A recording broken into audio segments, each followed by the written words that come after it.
Salut tout le monde, moi c'est Ice et à côté de moi vous pouvez voir Rudy. Rudy, évite de parler parce que j'aime pas ta voix. Mais qu'est-ce que t'as contre ma voix? Moi je suis là pour t'aider et toi de suite tu me clashes.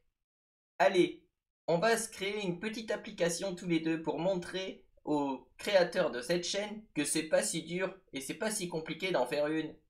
Alors on bascule sur l'écran, hop là. Et Rudy, si tu es d'accord, j'aimerais bien que tu ailles au clavier.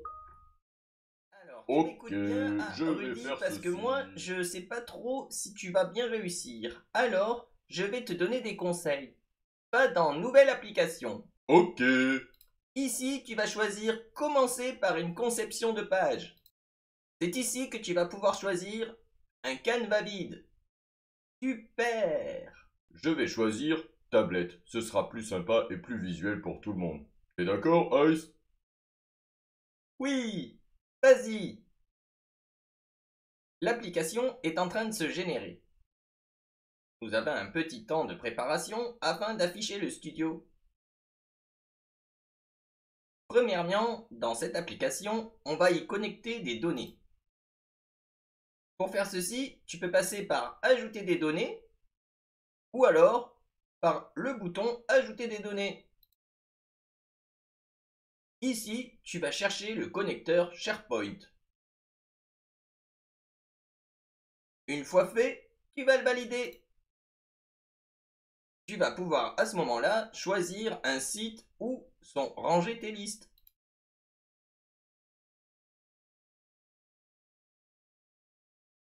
Une fois la donnée connectée, tu vas pouvoir commencer à travailler. Remets-toi sur l'arborescence. Maintenant, tu vas créer un nouvel écran et tu vas prendre encadré. Nous allons voir pourquoi après. Tu vas pouvoir aussi supprimer l'écran 1. Je t'invite à renommer ton écran.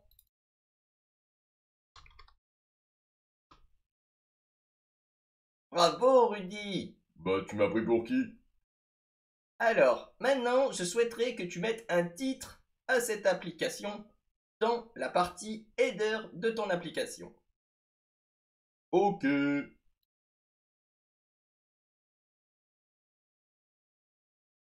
Maintenant que j'ai ajouté une étiquette texte, je vais la régler pour qu'elle prenne la totalité du header. Pour ce faire, je vais utiliser dans un premier temps la partie gestion des hauteurs et je vais aussi m'occuper d'enlever la largeur flexible. Automatiquement, ma carte va prendre toute la largeur et toute la hauteur. Maintenant, je vais jouer sur le texte et l'alignement. Si je lui dis centré, automatiquement, il est centré. Ah, super Rudy! Est-ce que tu peux mettre un super titre à cette application?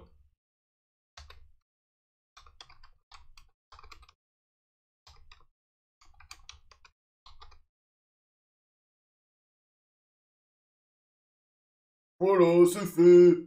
Oh, j'adore, c'est notre application! Est-ce que tu peux t'amuser à mettre tout ce texte en majuscule? Et bien sûr, regarde, il suffit d'ajouter la fonction upper. Et bien sûr, de ne pas oublier de fermer la parenthèse. Regarde comme c'est beau. Oh, oh, magnifique! Est-ce que tu peux faire que toutes les lettres, premières lettres soient en majuscule, c'est-à-dire du proper, je crois, c'est ça, hein? Mais bien sûr, t'as réussi. Regarde, proper. Et hop là, automatiquement, toutes mes lettres sont en majuscules. Première, hein, bien sûr, hein. Et si tu veux, tu peux même faire un truc pour tout mettre en petit. Tu fais comment?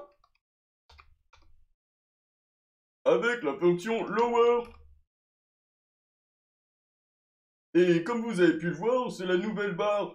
Allez, on va repartir sur du upper parce que je préfère, moi. Après tout, c'est le titre de notre application, hein. Maintenant, je vais ajouter une galerie. Hop là. Et cette galerie, ben, je vais la connecter avec ma liste Occitanie. Oui, c'est un référentiel que je suis allé chercher sur internet qui est libre de droit. Alors du coup, on va pouvoir s'amuser avec ces données-là. je vais changer la disposition et je vais mettre 3 champs. Hop là! Hop là! Il faut penser à remettre ceci en place et à arrêter la hauteur flexible pour qu'il prenne toute la truc. C'est génial, non? Ah oui, tu connais bien Power Apps, hein? Oh! Commençons par modifier ceci. Ici, nous avons le code établissement. On va le garder parce que comme ça, on verra qu'il y a bien une différence entre chacun. Ici, je propose qu'on mette la localité. Et ici, on a quoi? Oh! Non, je vais devoir mettre le secteur public ou privé. Comme ça, c'est sympa. Qu'est-ce que t'en penses, Ice? Eh bien, c'était là très bien. Est-ce que tu peux faire des choses pour qu'on puisse modifier ces données?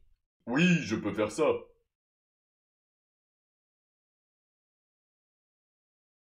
J'ajoute un formulaire en modification.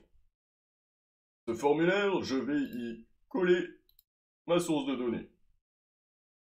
À partir de là, tout va se générer et toutes les cartes vont apparaître. Je vais supprimer certains champs puisque je n'en aurai pas besoin et que je ne souhaite pas les modifier. Hop là, j'enlève par exemple la partie hop là, des pièces jointes puisque je n'en gérerai pas et puis je vais enlever la carte région puisque c'est tout de l'Occitanie. Je vais ici ajouter un bouton pour qu'on puisse enregistrer et même peut-être supprimer des enregistrements. Ça te dit, Ice? Oui, vas-y.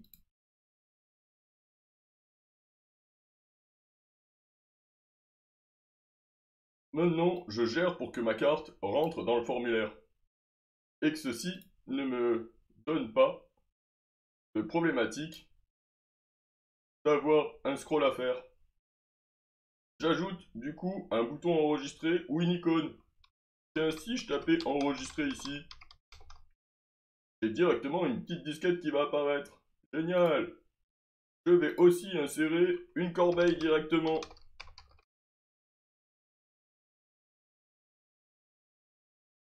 Et la corbeille, ben, je vais la mettre en rouge.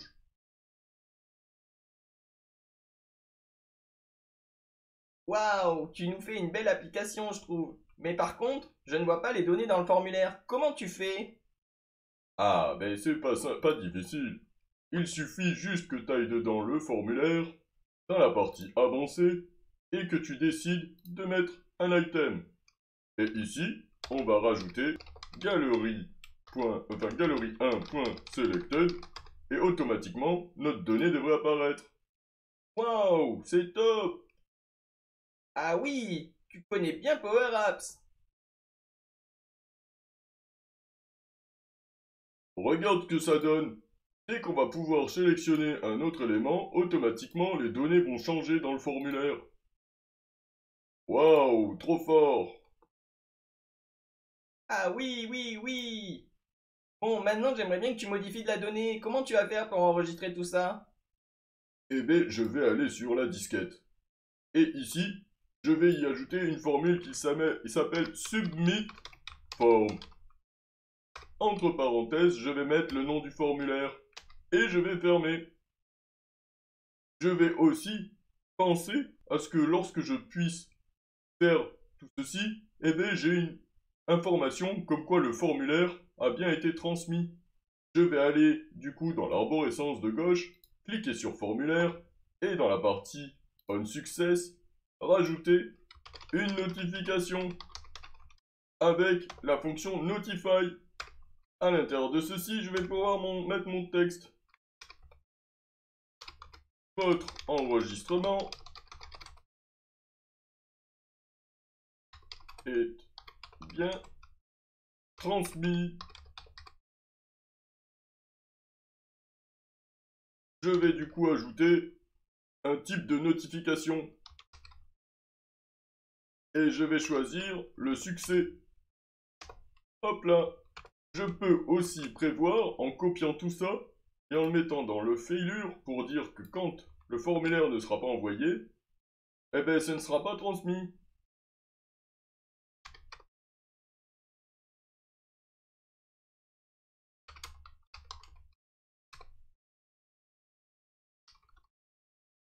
Et je vais changer le type de notification en error. Waouh, tu te débrouilles super bien. Est-ce qu'on peut faire un test maintenant? Mais bien sûr, ma petite Ice. Allez, lançons l'application. Et nous allons changer une donnée sur l'élément sélectionné qui est client. Je vais choisir de changer le code région et mettre par exemple que c'est le 25 comme le 25 décembre. Hein. Oh, trop bien, c'est notre cadeau alors?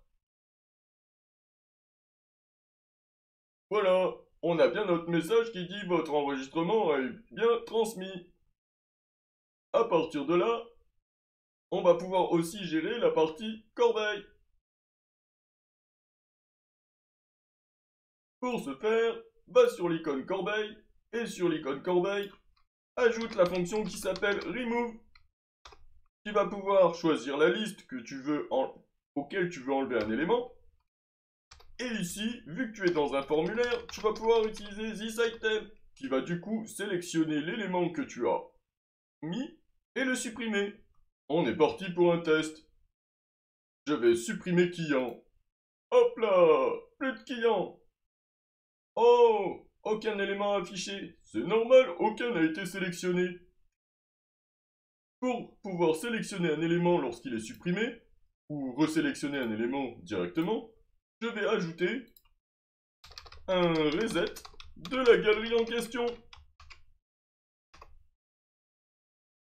Maintenant que j'ai ce reset là, si je faisais une deuxième suppression, disons que j'aime pas trop Gaze. Je supprime Gaze, et automatiquement, comme vous avez vu, ça a sélectionné le premier élément de la liste. Et on n'a plus Gaze ici. C'est génial, non? Ah oui, Rudy, tu es vraiment trop fort. Et maintenant, tu peux nous montrer ce que ça fait quand on prend un écran qui est déjà pré-paramétré pour du responsive? Avec plaisir, Ice. Regarde. Sur la partie de droite de ton écran ici, tu peux sélectionner différentes informations. Le mode tablette, le mode téléphone, et automatiquement ça fait quelque chose. Oh, mais c'est pas très bien. Pour la partie responsive, tu as une idée de comment on pourrait le gérer? Mais bien sûr, Ice, on a oublié de décocher une option. Allons-y. On va dans Paramètres et dans Affichage. À partir de là, on enlève Mettre à l'échelle pour ajuster. Une fois que je vais relancer mon application, comme tu peux le voir, notre application s'est mise dans un certain sens. On va retrouver tout d'abord nos éléments de galerie et ensuite notre formulaire avec nos deux boutons enregistrés et supprimés à la fin. Oh, mais c'est génial ça! Et si on passe sur le navigateur, on va pouvoir voir que ça prend l'entièreté de l'écran. Qui est plutôt cool, hein? Voilà, Ice, on a fait notre première application. Je pense qu'on peut clôturer cette vidéo. Oui, je suis d'accord. Rejoins-moi pour dire au revoir aux gens. Mais voilà. Allez, on vous dit tous à bientôt et bonne vidéo à tous. Oui, et surtout, n'oublie pas de mettre un petit pouce. Allez, à bientôt. Ciao!